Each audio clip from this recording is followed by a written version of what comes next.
Proud Boys leader Enrique Tarrio is set to be arraigned following his arrest in Washington Monday night. Tarrio is suspected of setting fire to a Black Lives Matter banner stolen. I'm not going to cry about a group of people that don't give a crap about their constituents. They call themselves Western chauvinists. They're certainly male-dominated. And this right here shows you the power when we, the right wing, unite. Leader of the Proud Boys makes a stunning revelation. I am a Western chauvinist who refuses to apologize for creating the modern world.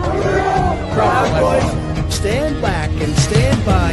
Breathe fire like a dragon killing demons. Go hard, yeah, we gotta seize the day. Hellfire raining down upon my people. Like we're gonna bring the evil. We here today. We all been lost, we all been cold. Everyone rise to our brethren code. We got your back, we all below. Let's all rise to the brethren. But in no other nation do people enjoy greater freedom, opportunity, and prosperity than here in the United States of America. USA! USA! USA! USA! Do you condemn those people? Can you say that right now? Okay, I can't say that because I think Why not? condemn is a very strong word, and I think it's a little bit too strong. Because I'm the head of the organization, and I know exactly what we planned and what we didn't plan, and we did not coordinate to assault the Capitol. Enrique Tarrio is the Proud Boys' current leader. And over the past 4 years, he's seen the group grow from a few guys in a bar to thousands of members across the United States. Right now, the most important thing that we have going for us is that we all share the same belief. The belief that we should put America first. America first. America first. Who's safe? Who's safe? We're all Proud Boys. We're all Proud Boys.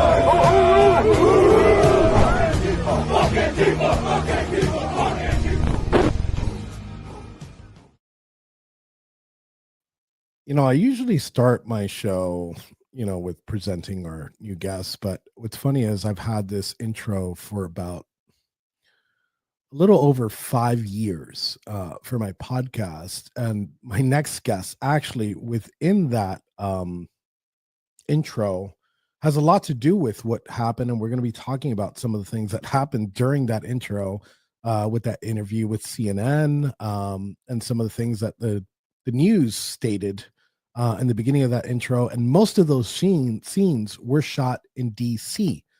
That's why it's a great privilege to have my next guest on. He is a 23-year veteran for the Metropolitan Police Department. He was the intelligence commander for the Metropolitan Police Department, and he's a decorated Air Force veteran. And his name is Lieutenant Shane Lamond. This man has been railroaded by the Justice Department for things that we will be explaining on this show. So without further ado, I'm going to bring in our guest, Shane. Good to have you on the show today. Thank you, Enrique. Thank you for having me on the show. Yeah, and I think it's important that we have you on the show because your story, a lot of people know your story, but I think a lot of people don't know the depth of the story. So I kind of want to start by asking you a couple questions.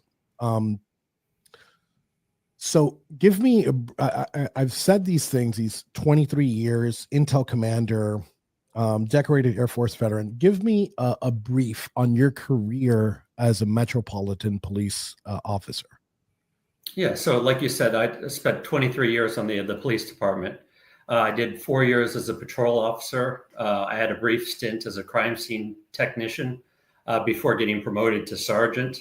I spent 4 years as a patrol sergeant, then got promoted to lieutenant. I spent 8 years as a patrol lieutenant, uniform patrol, before getting transferred to the intelligence branch. And I did 5 years at the intelligence branch, ending up commanding it once my boss retired.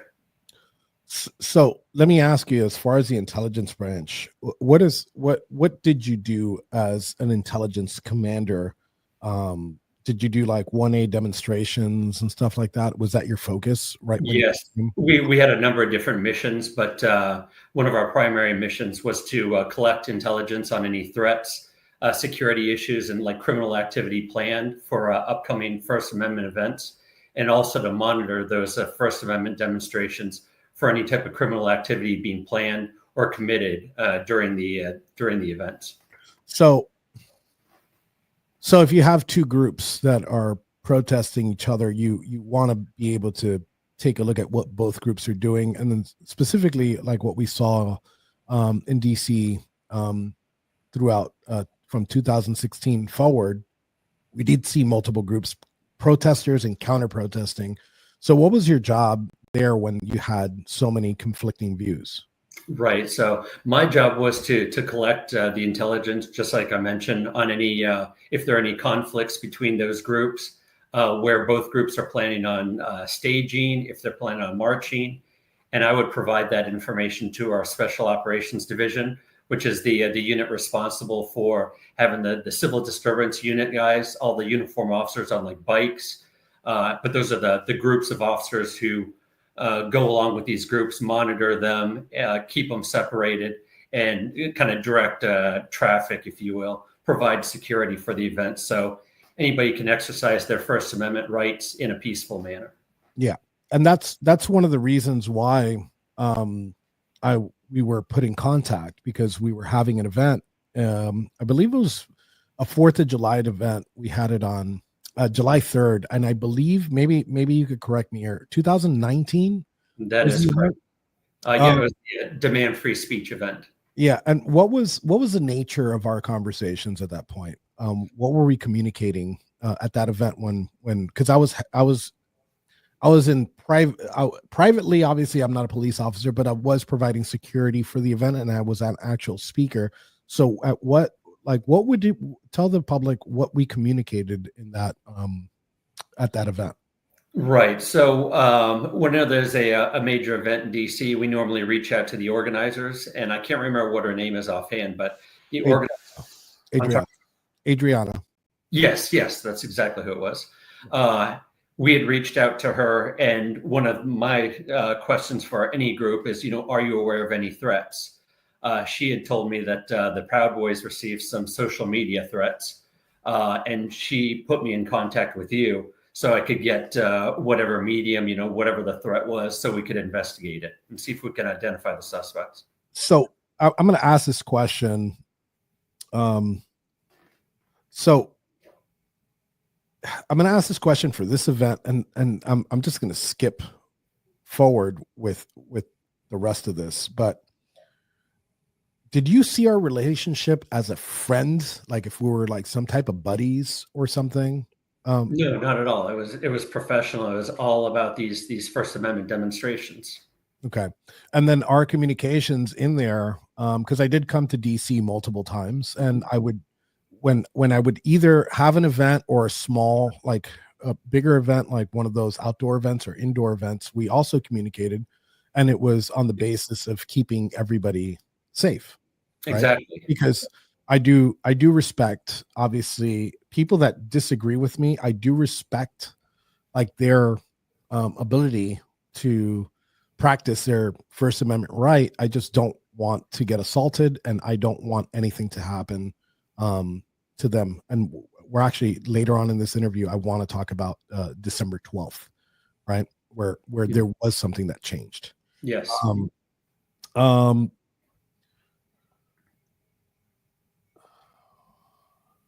sorry, my phone keeps locking. Let's move on to the election season, right? Mm-hmm. Let's start with election night. Do you remember reaching out to you over a stabbing incident that happened in DC that day, where multiple people got stabbed and I got slashed also? Mm-hmm. Do you remember that yes, I do. Was there like a friendly thing about that? Were we buddies and chums at that point? No, not at all. Okay. Not at all.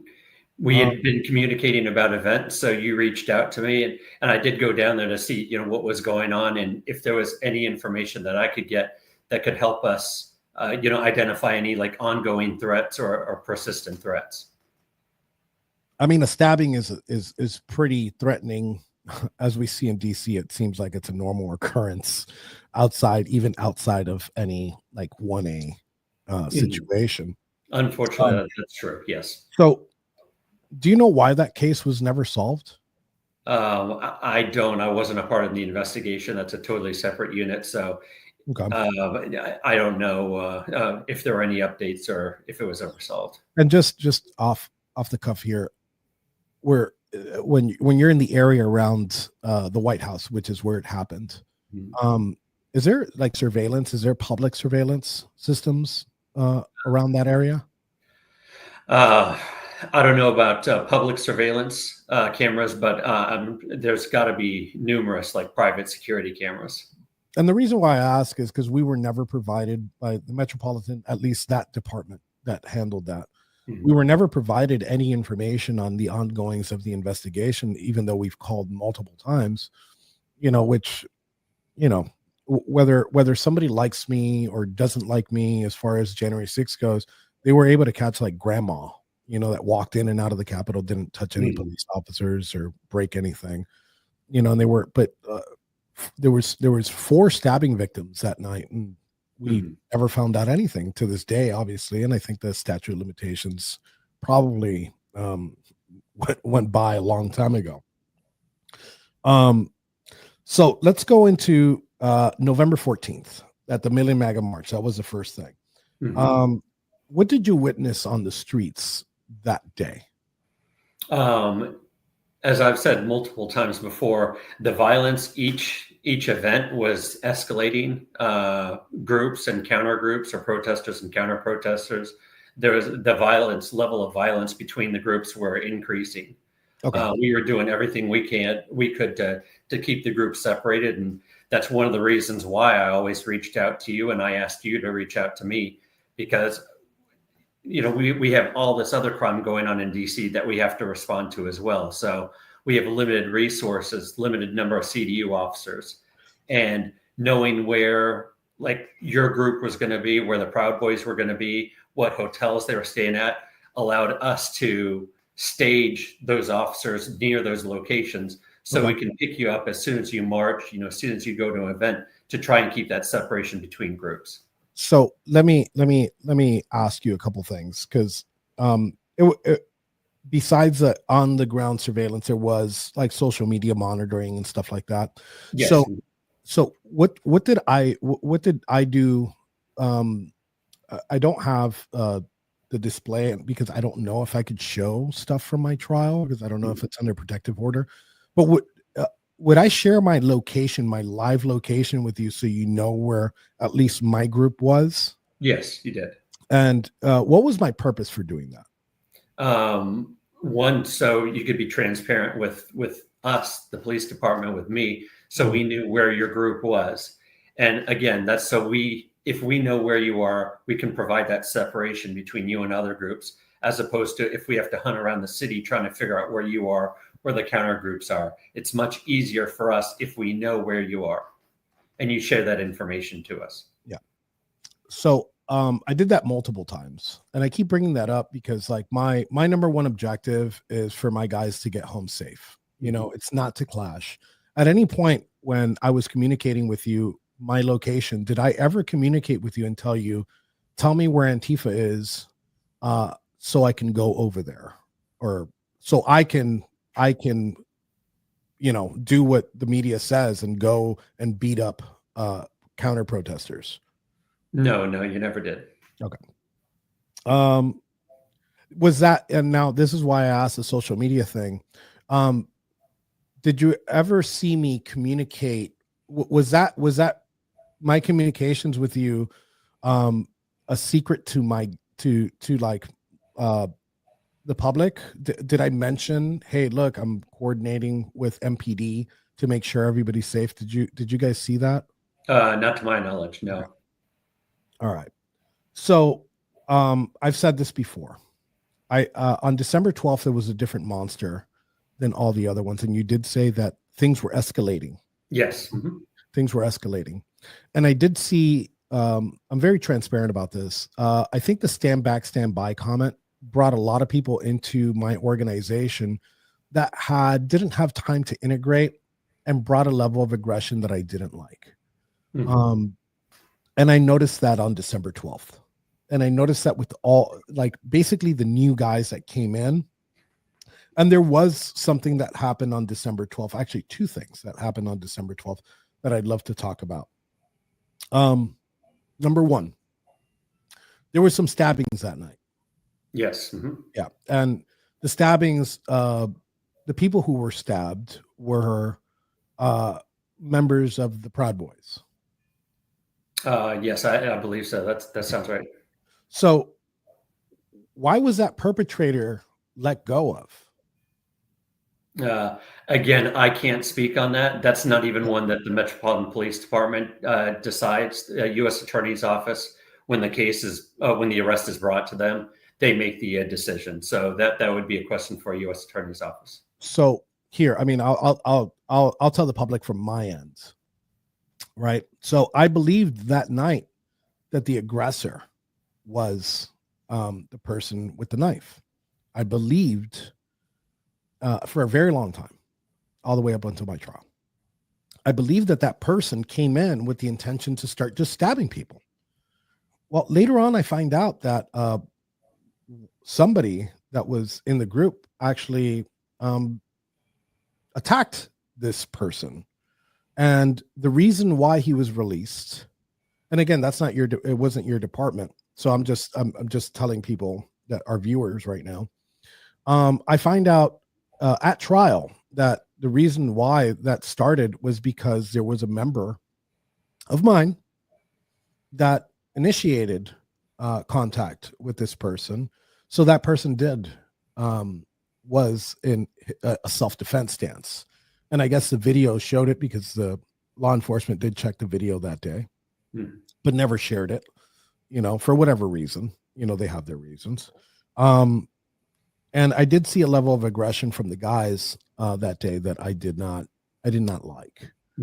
And that we'll talk about right now in a second. But there's another occurrence that happened that day. A Black Lives Matter banner was burned, right? Which is part of the intro. And most of those nights that are part of the intro, there was also you saw me at the Washington Monument marching down the streets of DC. And in one of those shots, you see one of those Black Lives Matter banners, people stepping on it and stuff like that. We had a conversation. And here I'm going to touch on the stabbings.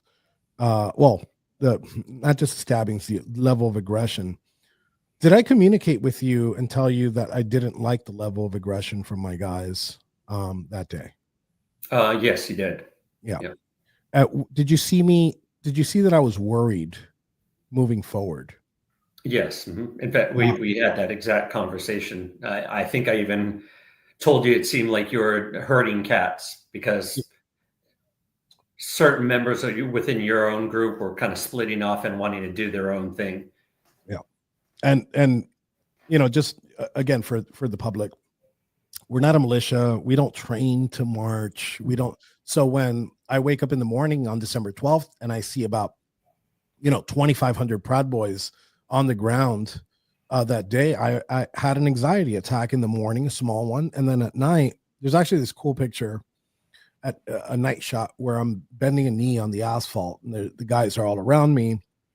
And it's a cool, heroic pose, whatever. I'm a showman. I love the pictures. I love the video. But that picture doesn't really show like that. That picture was me having an anxiety attack after 4 of my guys were stabbed. And I had to take a knee because I couldn't take it.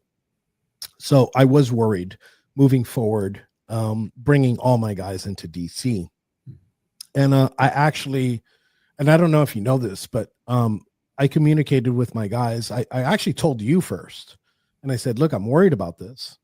So then I communicated with my guys later on and I told them, look, I'm worried about this because we keep bringing these new guys in and these new guys are showing a level of aggression that I don't like it. So then let's move on to the flag burning. In your capacity as in the 1A stuff, or just as an officer in general, do you see a lot of American flags being burned in the District of Columbia? Not a lot, but I have seen multiple during my time. Yes. Have you seen Black Lives Matter banners or flags being burned? As I recall, I think it was only that night. There are, I think, multiple that night, but it was only that night, to the best of my recollection. So, do you remember of any case where burning the American flag, the person was arrested for it? No, I'm not aware of any. Okay. No. Okay, so the one time that somebody burns a Black Lives Matter banner, flag or banner or whatever it was the only time that you know of that somebody got arrested for burning a flag.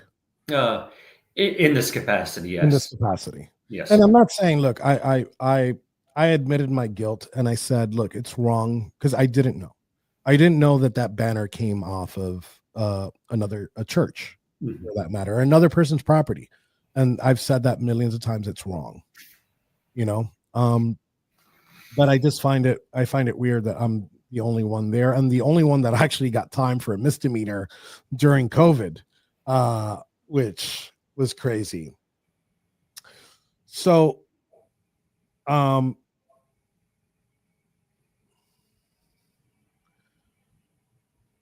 let's talk about this banner burning, because this is the crux of one of the reasons why I have you on this show. Mm-hmm. At any point did let's focus on this portion. I'm going to ask more generally later, but at any portion did I communicate with you that I was going to commit any crimes or commit any acts of violence? No, you never did. Okay. Did you ever at any point tell me that there was a warrant out for my arrest? No, I never did. Okay. But coming into January 4th, flying into DC, I did know. Do you know of how I knew that I was going to get arrested? Or at least I can't tell you with 100% certainty I knew, but I was at the 95% mark. Did you ever through this case, just like sitting here today, did you ever find out how I knew I was going to get arrested? No, I think you just put it together. I mean, it didn't take a rocket scientist to figure it out. And for the public, I admitted to burning this banner. Not only did I admit it, I did it on a live on this same network. I got called by Miami-Dade Police Department, right? Which is weird. I don't live in DC. So if it's a DC crime, why is Miami-Dade Police calling me? Which leads me to believe that the investigation is bigger than what it is. Second, I had two reporters, one from Reuters and one from the USA Today, that had sources within law enforcement that told me, hey, you're probably going to get picked up. Do you have any comments? And I know that these two have sources within. So I start piecing together. I'm like, well, you know what?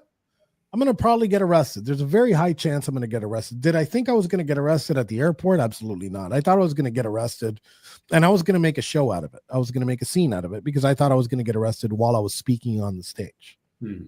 Right? Right. So I'm going to ask another question about January 6th. And I don't want to stick around January 6th too much because I do want to talk about your case. So on January 6th, did you at any point think, how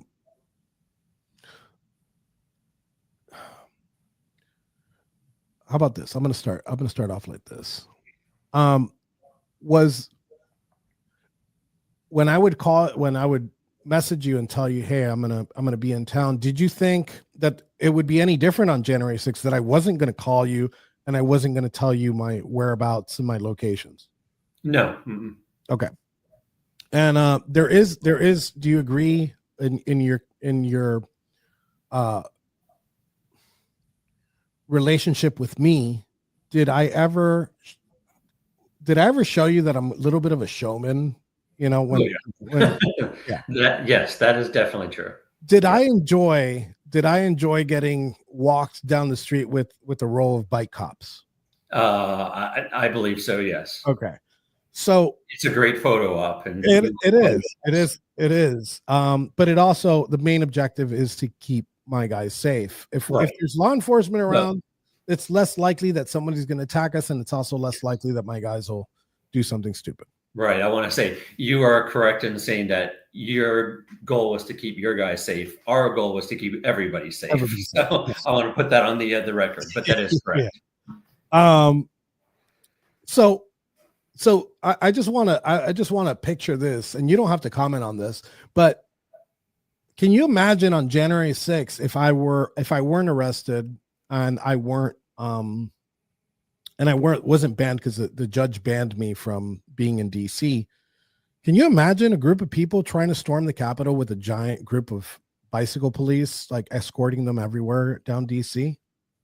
Well, I can't, but the groups were going to the Capitol in like different groups. They were all broken up. So okay, law enforcement wasn't escorting like a solid group or a specific group. So you lost contact, obviously, with me because I didn't have a phone and I couldn't update you on the movement of the guys. And I didn't think it was at first. I really didn't think it was necessary because all we were planning on actually doing was going to speak at events and get our picture taken. We weren't planning to go to the Capitol. So at that point, I'm like, you know what? I don't need to worry about the guys. You know, whatever. I've listened to Trump speak a million times. I don't have nothing to worry about.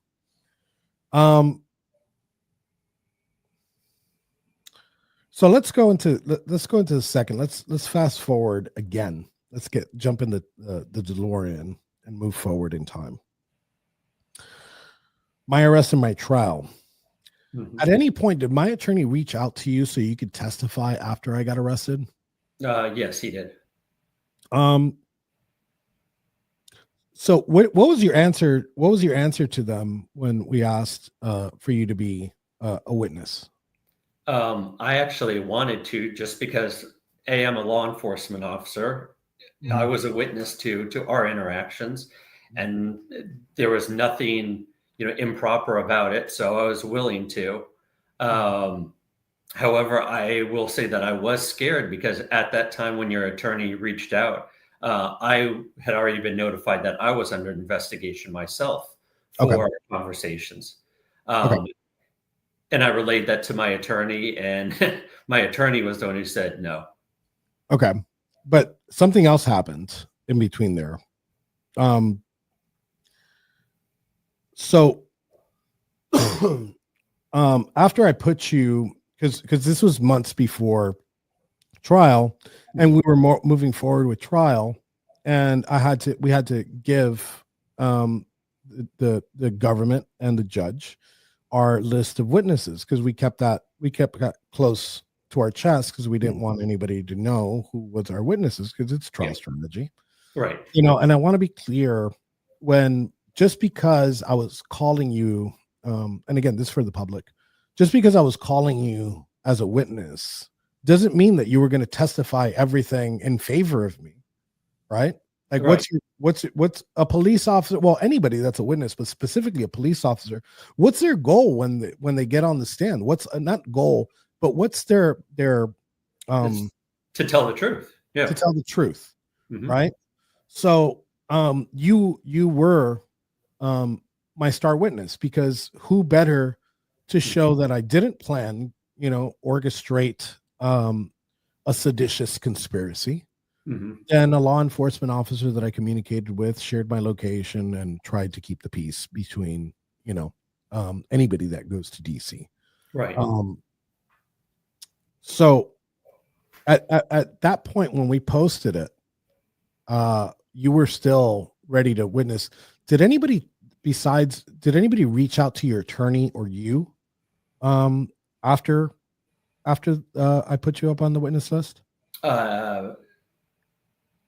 Nobody reached out to me. My attorney, I don't know who reached out, if anybody reached out to my attorney, but nobody reached out to me directly. Okay. But you weren't, did you feel intimidated because of the government? And was that the reason why you didn't testify in the case? Well, absolutely. Because anything that I would have testified to you could have been used against me in my own investigation. So yes. Okay. if you had testified, what were your thoughts on what my personal plans were for that day? Just out of just communication and just out of history, just period. Like what my plans that day, what would have been my plans that day? I think your plans would have been just like the prior events. I mean, you provided me with the same information that you always did.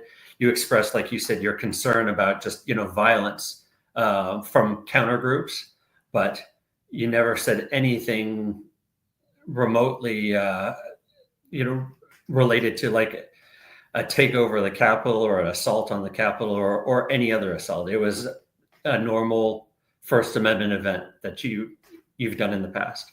Did you see that I took steps, right? And now moving forward, because you were able to see my communications and stuff like that. Did you see that I took steps to prevent a repeat of December 12th? Yes, I did. Okay. And what was I trying to prevent?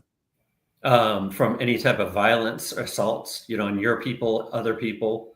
I can't remember exactly what it was, but it was kind of like a list of rules that you put down saying that you didn't want, any type of violence, no weapons, things of that nature. You just wanted everything to be peaceful and lawful. I'm going to close out Act 2 with this question again. Did I ever tell you that I wanted to commit at any point, that I wanted to commit crimes or acts of violence? Or did you ever feel like this was the case without me having to tell you directly? No, absolutely not. Never. Okay. That had never come up without any of our conversations. I never got that impression. And I mean, frankly, all of our communications, I always felt that you were being, forthright and truthful and giving me information. And and here, like, I want to tell you directly, like, I know that you're a law enforcement officer and I know what your job is. I know that you can't play favorites. You understand? Mm-hmm. So like, I did understand that relationship was a one-way relationship where I would just tell you, this is a situation, this is where I'm at. At no point did I try to pull information off you, because there's no information to pull. I'm just trying to keep my guys safe. Right. That's it. That's like my only goal in that. And I know that your goals surpass that. Your goals are supposed to be keep everybody safe. Everybody's safe. Exactly. So I knew that if my guys were to act aggressively and you had to do your job and put somebody in handcuffs, then I'd have to be okay with it. Right. Because you should, as law enforcement, you should have no favor. People. I agree. I do want to point out too, it even came up in my trial, and we may get to it, later, but I was asked and accused of being too chummy with you. Yeah. You at no point had any obligation, like you just mentioned, you had no obligation to provide me any of that information, where you guys were staying, where you guys were planning on marching or anything. You were a First Amendment individual. You weren't a criminal working off, crime with me. You were a First Amendment individual. So you didn't have to provide me with any of that. And as things escalated, and at one point, obviously I knew that you were going to be arrested for the banner burning, and I was trying to keep your trust. But even then, with my own police department going after you and getting an arrest warrant for you, you were still communicating with me and providing me with that information. Even after January 6th, because I did have. Go ahead. There was some communications after January 6th between me and you. Mm-hmm. And, I had somebody that was with me, and they told me, hey, maybe I'm on a list, and I reached out and I'm like, hey, look, I have this person, and this person wants to know if she has to turn herself in. I gave you her name and you had said no. Later on, obviously, they did put her on a list much later on.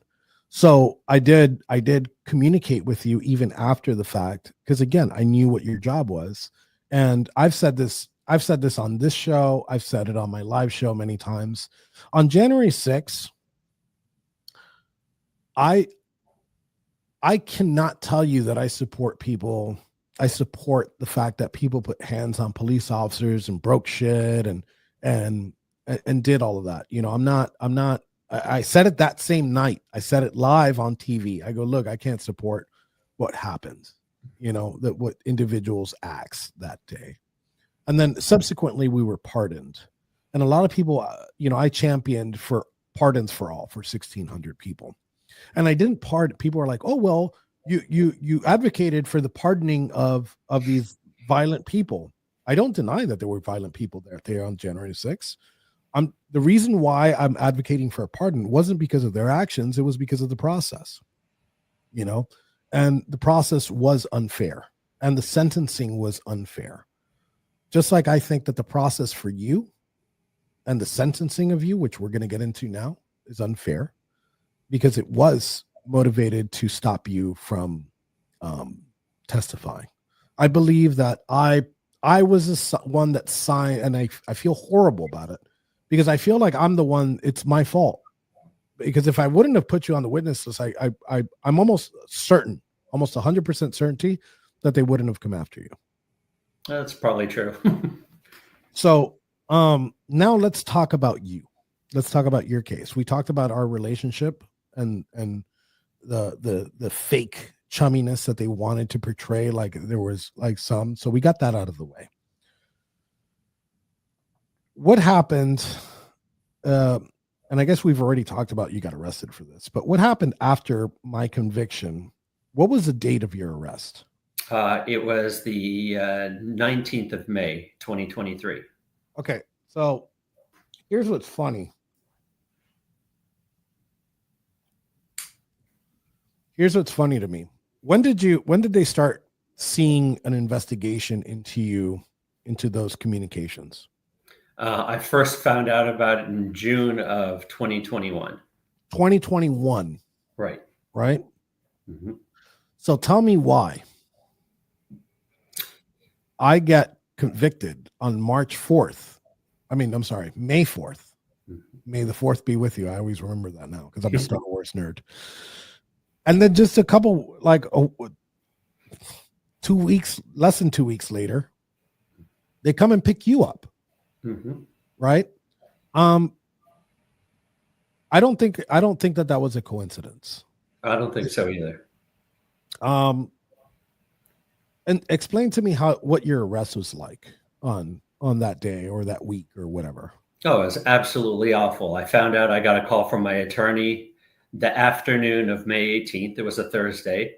He told me that he had just been contacted by, I believe it was the FBI, that a grand jury had just indicted me and issued an arrest warrant for me, and told me they just indicted you. Do you know the day of the indictment? I believe it was the same day. They did it all the same day. Okay. And he told me that I needed to turn myself in the next day, which was Friday, May 19th. Okay. I asked them through my attorney, I said, is there any way we can hold off until Monday or even Saturday? Because my daughter's high school graduation was that Friday, the 19th of May. And they said, no. They said, I either turn myself in Friday, May 19th, or they're going to send the U.S. Marshals to pick me up. And this is a 23-year law enforcement veteran who's lived in this area for 20 plus years, not a flight risk, no prior criminal history. But they wanted to make it a point, and they were made aware that my daughter's graduation was that day. And they said, no, turn yourself in. Lieutenant, do you feel targeted? Absolutely. Okay. And you decided to go to trial.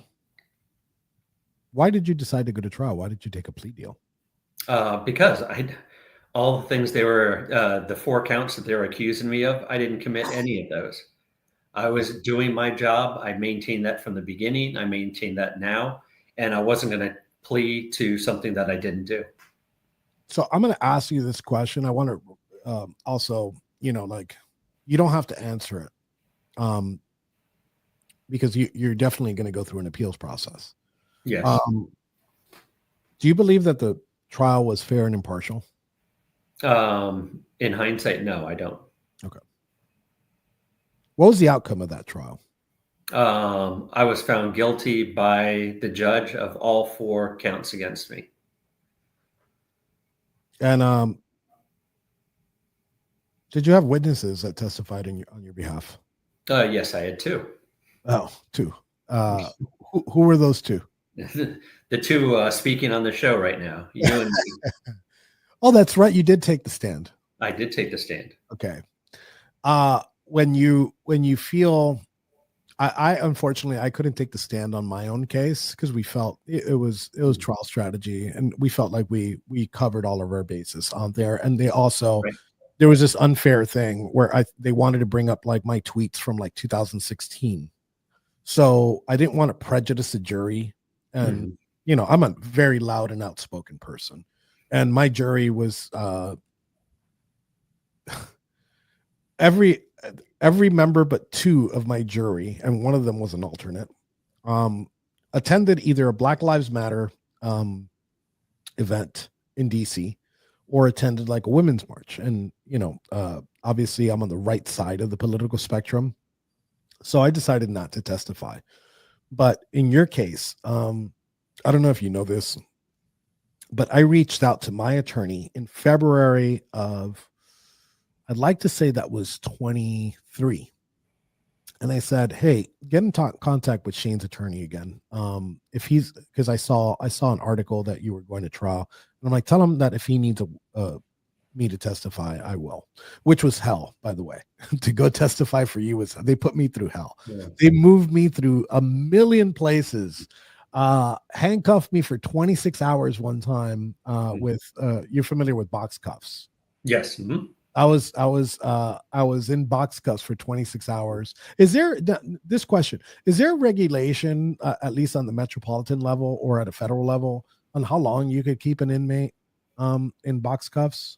No, I don't remember specifically. I want to say that within the DC Police Department, they were not authorized to be used, but I couldn't tell you about the federal level. So wait, now I want to roll back really quick. So when I was arrested on January 4th, in your experience in law enforcement, do they need such a big crew to come get a misdemeanant? Do they usually, is that like a usual thing? I personally would think not. However, that also wasn't within my unit. I believe it was the criminal apprehension unit that picked you up. So their procedures, I've never been a part of that unit, so I couldn't say. Okay. All right. So,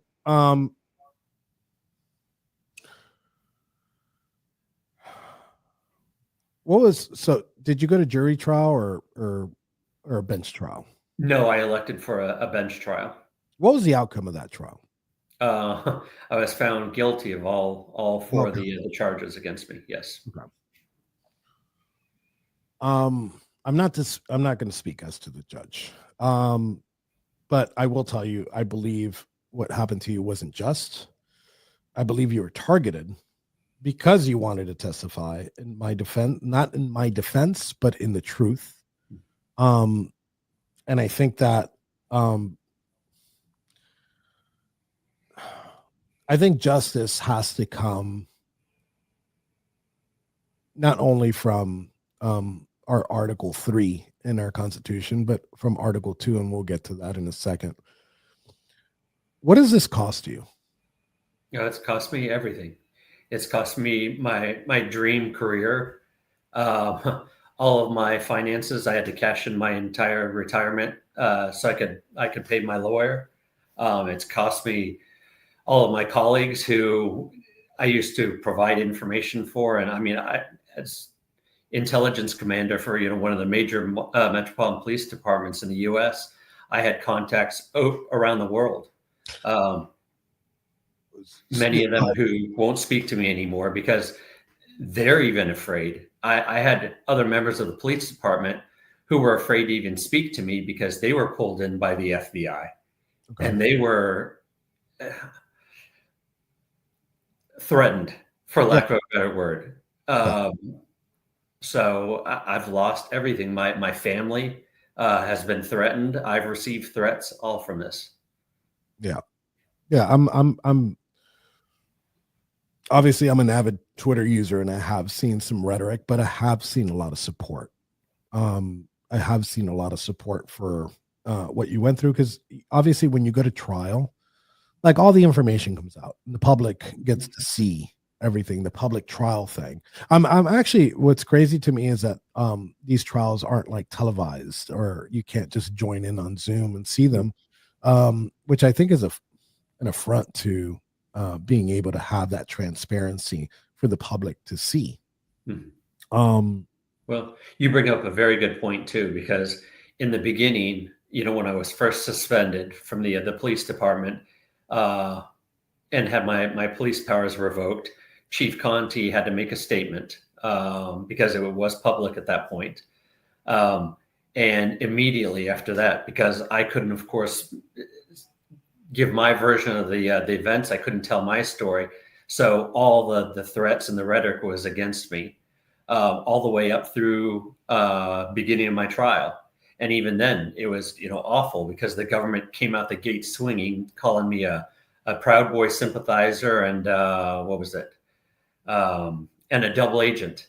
Yes. The media snatched that up and ran with it. And I received, calls, threats, calling me a terrorist and all this other stuff. But when you and I testified, I noticed there was a shift in a lot of that online rhetoric, and people realized that I was doing my job. We weren't hiding anything. So there's a big shift. It sounds like the plot of a Tom Clancy movie. So somehow I orchestrated the assault on the Capitol, but somehow, I, instead of bringing my 2,500 Proud Boys that were there on December 12th, I only brought like 30 or 40 of them.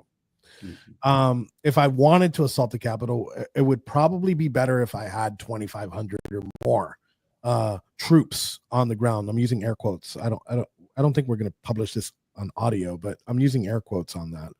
And then the fact that I used a 23-year veteran, right, intelligence commander, as I turned him into a double agent. It seems like this work of fiction that could never. You couldn't write a better book. Exactly. And what did you get out of it? Because you admitted to burning the banner from the start. Yes. You were arrested for it. You didn't run. So you got nothing from me, and you had nothing to gain from. Yeah. No. And then another thing is, like, there was a point for me that I was kind of happy. I was like, oh, thank God that judge kicked me out of DC. I could never be arrested for January 6th if I wasn't there. Boy, was I wrong. Yeah. Boy. I was surprised as well. Because nothing you ever told me. But, and you and I even had a conversation, like you said, shortly after January 6th, where you told me that you think you could have stopped it if you were there. And I still, to this day, don't think so. But that's actually, it's good for you, because I don't think you could have stopped it, because you didn't plan it. Yeah. Yeah. If you planned it, maybe you could have stopped it, but yeah. And I said it in a way where, my guys always like to be in the front, Yeah. And we had issues like that. I don't think that you were on scene there, but another, I guess, important piece of the puzzle has, even with sharing information, there was times where there was police blocking off certain portions of the road, and we would walk into them, right, divert. And I don't know if you've been there, where I make sure that my guys are at least like 10 to 15 feet away from that front line of the police officers. Yes. Yeah. And as a matter of fact, I would do that almost every time. Were my guys rowdy? I don't think nobody disagrees with that. I don't think like my own guys don't disagree with that. Are my guys rowdy? Are they loud? I didn't like what happened on December 12th. I do push that on bad recruiting at that time. Thankfully, most of those people are gone, and most of the people after January 6th tuck-tailed and ran from the organization. But back to it, this cost you a lot. Yes. And we talked about, I don't think justice was served there. If justice would have been served, you would have never been arrested to begin with. Mm-hmm. So the only person in the world that can right this wrong and right the wrongs of, I don't want to get political, but it was the previous administration that put me in and put you in. But I think the Article 2 states that the President of the United States has the ability to pardon. And we've seen him use that pardon a little different than most people. He's used that power of pardon, not to just pardon somebody, but to correct the wrongs of that have the injustices. Right. So I want to ask you, have you filled out a pardon petition or an application? Yes, I did submit a pardon application to the U.S. Pardon Attorney's Office, Ed Martin. So I'm going to be, when I play this tonight, I'm going to be tagging Ed Martin, and hopefully he gets to see this, and hopefully, when do you have to, so let's start with, let's go back a second. Mm-hmm. So you got found guilty. Yes. You got found guilty on all counts. December 23rd, 2024. December 23rd. And you were sentenced recently. Yes, June 6th. I was sentenced to 18 months incarceration, followed by 18 months of supervised release. Have they ever switched to prosecutors in your case? No, it was always that. It's always been, it's a Biden holdover. Yes. Mm-hmm. Okay. And what did the government want you to do? How much time did the government want you to do? Government was asking for 48 months incarceration. 48 months. That's 4 years. 4 years. So I was taking a look. I attended your sentencing. I stayed quiet. However hard that was for me to stay quiet. I'm not a quiet person. So I stayed quiet through that whole process. So I was kind of surprised that they gave you 18 months, but it's 18 months too much. What happened to you was a travesty and justice. I guess I could speak from experience here. How do you feel about going to prison for a crime you didn't commit?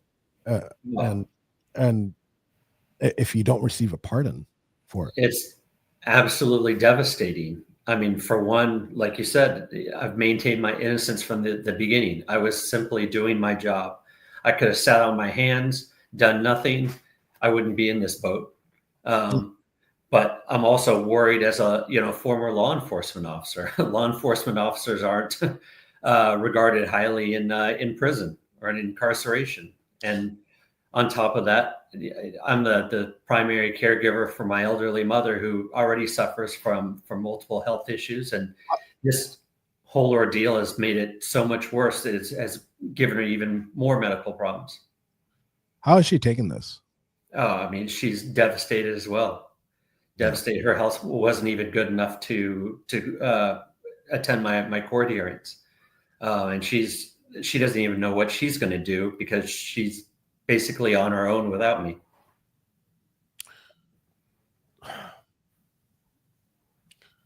Would you ever take a job in law enforcement again?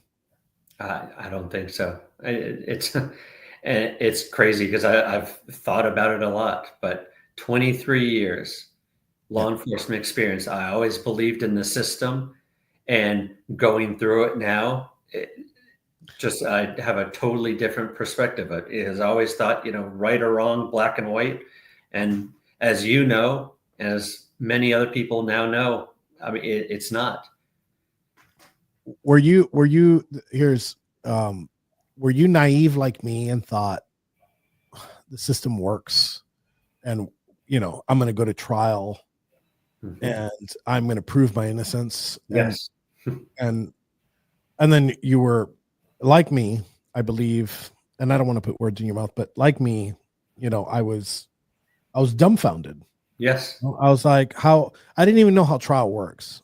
You know, I was, you grew up watching like Court TV and Judge Judy, and you think that it works one way, and their ability to bring things. So in my case, which relates to your case in a way, the judge actually made it relate a lot in a way, because the burning of the Black Lives Matter banner had nothing to do with January 6th. Right. The judge allowed that evidence that I burned the banner, which again has nothing to do with January 6th, and allowed it to come in. And I was like, how is this possible? And how is it possible that they could bring this in and then allow tweets from 2017? And then when we wanted to bring something in, absolutely not. You cannot do this. You know how hard it was. So one of the things that we're trial strategy was bring you as a star witness, was to bring up those messages in between us. We wanted to show them. The government was trying to, this is what's crazy.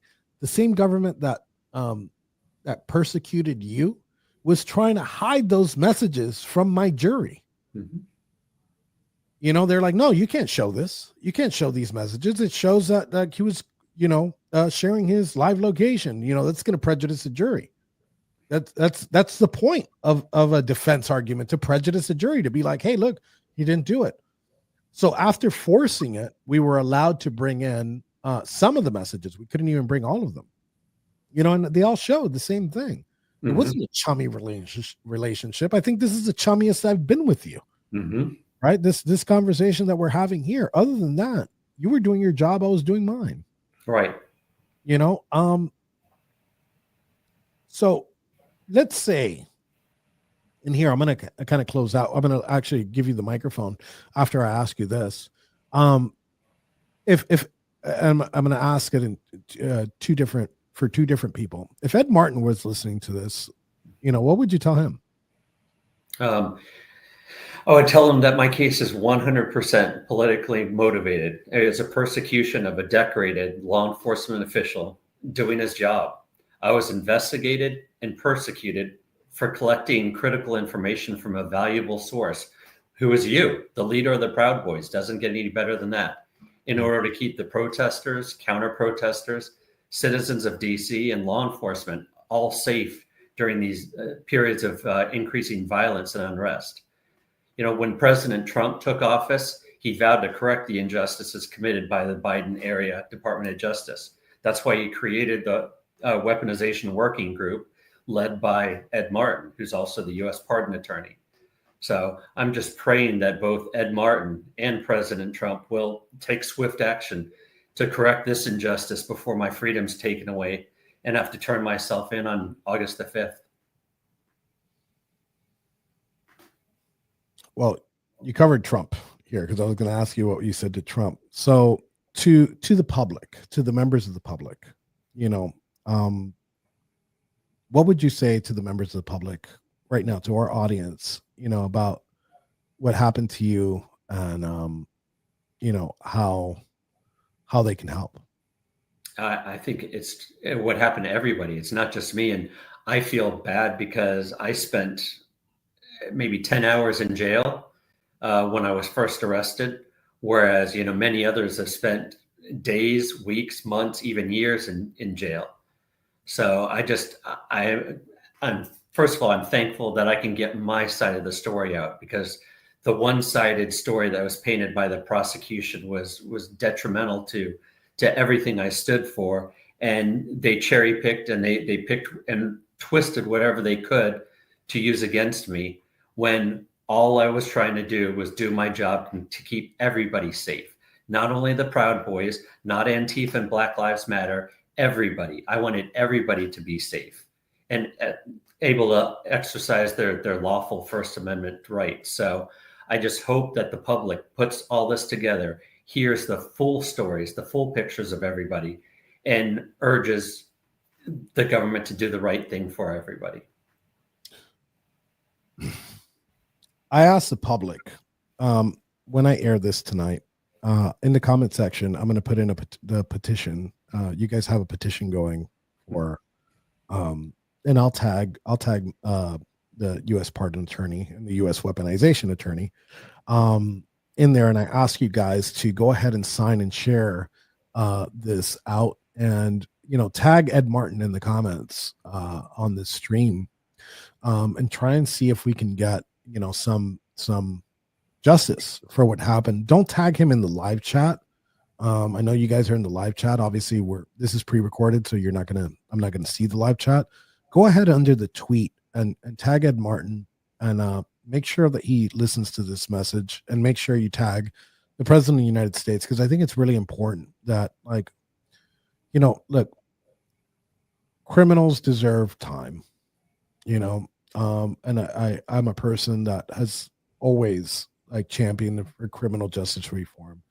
For this very matter, we see Shane, 23 years, 23-year veteran, a decorated Air Force veteran, and he's sitting here, and he's a caretaker for his family, and they want to put him in prison, and Shane, I want to apologize. I should have thought, and not to put you on there, because I knew, I should have thought that it was. So I feel like this is on me. You are the example of community policing, and you said that you would never get into law enforcement. I'd say, if this pardon comes your way or after, I think you should run for sheriff. Not just run one department, run the whole thing. Find a sheriff's department. Miami-Dade Sheriff's Department is actually going to hold elections. Also, we live in the best state in the union. Sorry to you people in Virginia. But Shane, I appreciate you for coming on the show. For those watching, please retweet. Like I said, please tag Ed Martin and the President of the United States under in the comments, and let's correct the injustice that has happened here. We've already seen the correction of injustice happen to 1,600 individuals plus. But Shane Lamond needs a pardon. All right, Shane, thank you so much for joining us. Is there anywhere, any website or anything that people could do to support you? My sister created a change.org petition just for my pardon as well. So if I can send that link to you and you can share it on the podcast, that'd be great. Also, I think that you should start a Give, Send, Go. See if we could help you financially also. Okay. I see. All right. If I may, I've got two things that I'd like to say. First of all, you apologized. I really appreciate that. I don't want you to apologize, because there's nothing for you to apologize for. I wanted to, like I said earlier in this interview, I wanted to testify because I was doing my job. Neither one of us was doing anything wrong. I was fully willing to testify for you because neither one of us did anything wrong. And I wanted to tell the truth, because you, just like everybody else, deserves a defense, and you deserve to have me testify. So you have absolutely nothing to apologize for.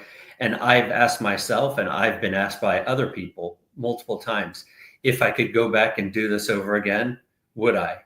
And the answer is yes, I would.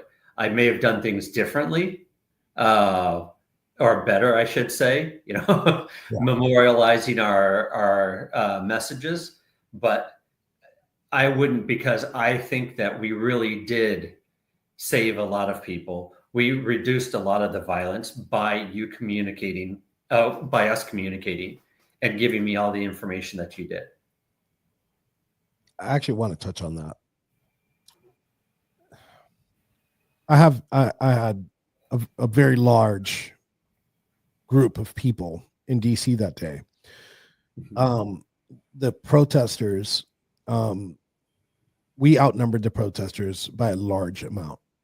It would be very irresponsible of me to march those protesters into Antifa or BLM, no matter how much I disagree with them. It would be horrible if I got 2,500 people behind me and I'm like, let's go get these 500 people. It would be super irresponsible of me, and I would never put anybody in that situation. And that's the main reason why I communicated with you. Again, I say that you are an example of what community policing should be, Shane. And I think that you should maybe rethink that and be the sheriff of something. I keep trying to push you on that. But I appreciate you coming on the show. Is there anything else that you want to add? No, that's it. Just thank you. And I would like to thank, everybody who's shown support for me and supported me and advocating for my pardon too. The support that both I and my family have received from complete strangers, just who have listened to these interviews and sat through my trial, has been incredible. So I want to thank all of them for that.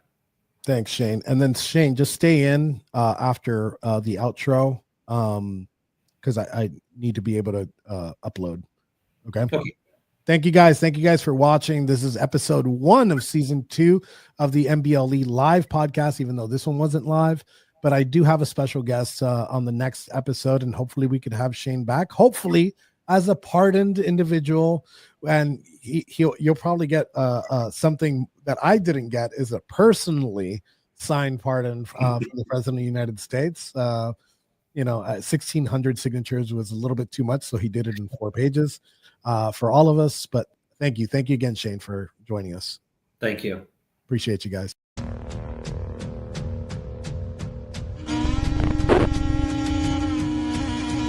Proud Boys leader Enrique Tarrio is set to be arraigned following his arrest in Washington Monday night. Tarrio is suspected of setting fire to a Black Lives Matter banner stolen. I'm not going to cry about a group of people that don't give a crap about their constituents. They call themselves Western chauvinists. They're certainly male-dominated. And this right here shows you the power when we, the right wing, unite. Leader of the Proud Boys makes a stunning revelation. I am a Western chauvinist who refuses to apologize for creating the modern world. Proud Boys, stand back and stand by. Breathe fire like a dragon killing demons. Go hard, yeah, we gotta seize the day. Hellfire raining down upon my people. We're gonna bring the heat. We're bury it today. We all been lost, we all been cold. Everyone rise to our breath-free code. We got your back, we all been low. Let's all rise to the breath-free. But in no other nation do people enjoy greater freedom, opportunity, and prosperity than here in the United States of America. USA! USA! USA! USA! Do you condemn those people? Can you say that right now? Okay, I can't say that because I think Why not? condemn is a very strong word, and I think it's a little bit too strong. Because I'm the head of the organization, and I know exactly what we planned and what we didn't plan, and we did not coordinate to assault the Capitol. Enrique Tarrio is the Proud Boys' current leader. And over the past 4 years, he's seen the group grow from a few guys in a bar to thousands of members across the United States. Right now, the most important thing that we have going for us is that we all share the same belief. The belief that we should put America first. America first! America first! Who's change? Who's change? We're all Proud Boys. We're all Proud Boys. Who